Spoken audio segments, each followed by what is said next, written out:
Is seo an Sanchez fáda bhí le fáda ag minthangach na Spáine stádas oifigiúil machs in Europa.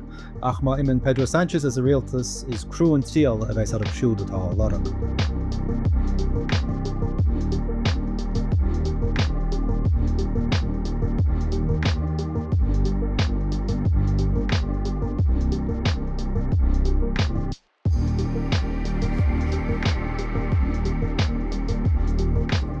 Chuid gan socrú rinne sealis na pártaí a réig na chuid le hí an cóirialtas a thart le chéile, teagan íonach Spáin gacha ar stádas oifigiúil áil brunta ar an tríthanga san Aontas Eorpach.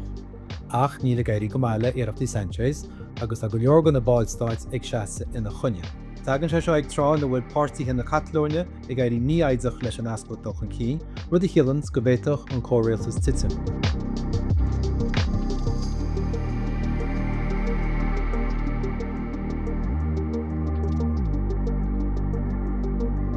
Is fiúr dús gan armad díana go bhfuil tíre áirid san Aontas Eorpach ag taú go hoscailte le hiarat na Spáin. Na measc tá éireann, an Fortingéil, an Bheilg, an Rómáin agus an Tlómhéin.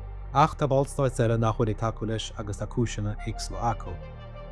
Tá fáitis orú gur drochamta bheach seo agus go néalach teangacha minlaéile chun rud céanna. Ní teangacha náisiúnta iad na tríhangacha seo ach teangacha réigiúnacha fiúin tíhar go líon na Spáine. Agus cé go stádas oifigiúil na réigiún í teangachaí náisiúnta iad.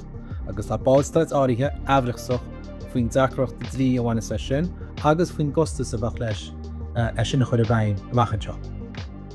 An tríú pointas dói ná go méidir nach bhfuil tacaíocht forliathanna aige seo sa Spáin, mar hampla tá pártaí Cuevach, an Partido Popular go láidir in éis seo.